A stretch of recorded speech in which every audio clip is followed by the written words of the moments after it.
ఈ మిథున సంక్రాంతిని మిథున సంక్రాంతి లేదా పుణ్య సంక్రాంతి అని కూడా పిలుచుకుంటారు. ఇది భారతదేశమంతా జరుపుకునే ఒక ఉత్సాహభరితమైన పండుగ. సూర్యుడు మిథున రాశిలోకి మారడాన్ని సూచిస్తూ ఉంటుంది. ఇది ఖగోళ శాస్త్రంగా మాత్రమే కాకుండా సాంస్కృతిక మరియు ఆధ్యాత్మిక సంఘటనగా కూడా పనిచేస్తూ ఉంటుంది. సూర్యుడు మిథున రాశిలోకి అడుగు పెట్టినప్పుడు ఇది కొత్త ఋతువు ప్రారంభానికి నాంది పలుకుతుంది. ఇలా మారినప్పుడు వేసవి వేడి నుండి ఉత్తేజకరమైన ఋతుపవనాలు వర్షాలకు మారడాన్ని సూచిస్తూ ఉంటుంది. మిథున సంక్రాంతి అనేది సమాజాలు కలిసి వచ్చి ఆ ప్రకృతికి ఆశీర్వాదాలకు కృతజ్ఞతలు తెలియజేయడానికి కూడా సహాయపడుతుంది. భారతీయ సంస్కృతిలో మిథున సంక్రాంతి ఒక ప్రతిష్టాత్మకమైన ఎంతో పెద్ద పండుగ. ప్రకృతితో మన సంబంధాన్ని బలోపేతం చేస్తుంది కాబట్టి దీనిని ఒక ముఖ్యమైన సంఘటనగా కూడా భక్తులందరూ చూస్తూ ఉంటారు. జూన్ 15, 2025 వచ్చే ఈ శుభ సందర్భంగా రైతులందరూ కూడా కొత్త పంటలను వేసుకోవడానికి వారికి విత్తనాలు వచ్చే ఈ కాలాన్ని మనం మిథున సంక్రాంతిగా పిలుచుకుంటూ ఉంటాం. సమృద్ధిగా పంట పండుతుందనే ఆ రైతు యొక్క ఆలోచనతో ఈ మిథున సంక్రాంతి ప్రారంభమవుతూ ఉంటుంది. ఈ మిథున సంక్రాంతి చాలా ప్రాముఖ్యత కలిగి ఉంది. ఎందుకంటే ఇది ఋతుపవన వర్షాల ఆగమనాన్ని తెలియజేస్తూ ఉంటుంది. ఎండిన భూములను పునరుజ్జీవనం చేయడానికి, ఆ నేలను పోషించడానికి మరియు పంటల పెరుగుదలను సులభతరం చేయడానికి ఈ వర్షాలు చాలా ముఖ్యమైనవి. రాబోయే నెలల్లో ఆ వ్యవసాయ శ్రేయస్సును వాగ్దానం చేసి జీవదాయకమైన ఆ జల్లుల కోసం రైతులందరూ కూడా ఆసక్తిగా ఎదురు చూస్తున్నందున ఇది ఆశ మరియు నిరీక్షణతో కూడిన సమయం. సమృద్ధిగా పంటలు మరియు వ్యవసాయ అభివృద్ధి కోసం ఆయన ఆశీస్సులను కోరుతూ వర్షం మరియు సంతానోత్పత్తికి సంబంధించిన దేవత ఆ ఇంద్రుడికి భక్తులు నివాళులు అర్పిస్తూ ఉంటారు. లోతైన జాతకం మిథున సంక్రాంతి కేవలం వ్యవసాయానికి సంబంధించినది మాత్రమే కాదు. ఇది ఒక ప్రకృతి యొక్క ఔదార్యం.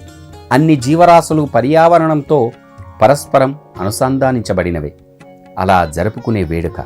ఇది మానవాళి జీవనోపాధి కోసం సహజ ప్రపంచంపై ఆధారపడటాన్ని కూడా గుర్తు చేస్తుంది ఈ మిథున సంక్రాంతి. ఈ మిథున సంక్రాంతి జరుపుకోవడానికి అందరూ కూడా ఆ ప్రకృతి వివిధ రూపాల్లో అందించిన సమృద్ధికి వారు కృతజ్ఞతను వ్యక్తం చేస్తారు. పర్యావరణ నిర్వాహకులుగా వక్తలు తమ తమ పాత్రను గుర్తించి ఆనందాన్ని కూడా తెలియజేస్తూ ఉంటారు. మిథున సంక్రాంతి రోజున భక్తులందరూ కూడా పవిత్ర నదుల్లో స్నానం చేయడం ఎంతో శుభదాయకం. ఈ మిథున సంక్రాంతితో ముడిపడి ఉన్న అత్యంత గౌరవనీయమైన ఆచారాల్లో ఒకటి పవిత్ర నదుల్లో ఆచారబద్ధంగా స్నానం చేయడం. అన్ని రంగాల నుండి భక్తులు గంగా, యమున లేదా గోదావరి వంటి నదుల్లో పవిత్ర స్నానాలను ఆచరించాలి. ఇలా చేయడం వల్ల ఆత్మను శుద్ధి చేస్తుందని కూడా, తమ పాపాలను కడిగివేస్తుందని కూడా, భక్తులందరూ కూడా ఆ గంగమ్మ తల్లులను ఆశీర్వాదాలను ప్రసాదించమని కూడా వేడుకోవాలి. ఆ నదుల ప్రశాంతమైన జలాలు ఆధ్యాత్మిక పునరుద్ధరణ మరియు పునర్జీవనానికి వాహికగా మారుతూ ఉంటాయి. అంతర్గత శాంతి మరియు శుద్ధి యొక్క భావాన్ని కూడా పెంపొందిస్తాయి. ఈ మిథున సంక్రాంతి వేడుక ఏ ప్రాంతీయ రుచికరమైన వంటకాలను ఆస్వాదించకుండా పూర్తి కాకుండా ఉండదు.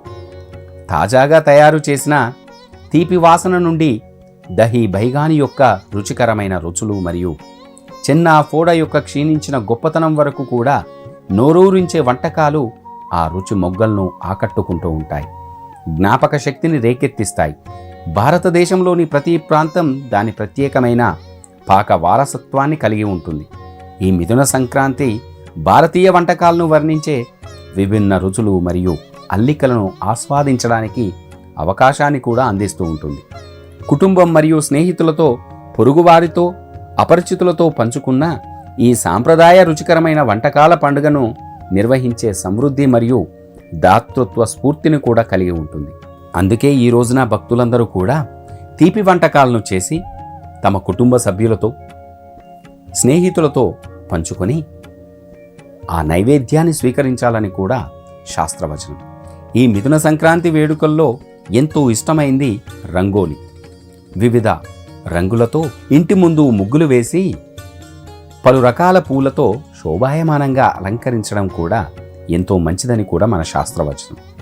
ఈ రంగుల పొడలు, పూల రేకులు లేదా బియ్యం పిండిని ఉపయోగించి వివిధ కళాకృతులతో ఆ ఇంటిని మొత్తం కూడా మహిళలు తీర్చిదిద్దుతారు.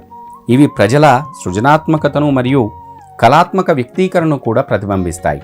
వాటి సౌందర్య ఆకర్షణకు మించి రంగోలీలు సాంకేతిక ప్రాముఖ్యతను కలిగి ఉంటాయి. ఇలా చేయడం వల్ల శ్రేయస్సు, అదృష్టం మరియు ఇంట్లోకి సానుకూల శక్తిని కూడా స్వాగతించడాన్ని సూచిస్తాయి. ఈ మిథున సంక్రాంతితో ముడిపడి ఉన్న ఆచారాలు మరియు సాంప్రదాయాలు భారతీయ సంస్కృతి యొక్క సారాన్ని సంగ్రహిస్తాయి. ఈ మిథున సంక్రాంతి రోజున భక్తులందరూ కూడా ఆ మహావిష్ణువును, భూదేవి తల్లిని భక్తి శ్రద్ధలతో వేడుకొని సకల శుభాలను పొందుదాం.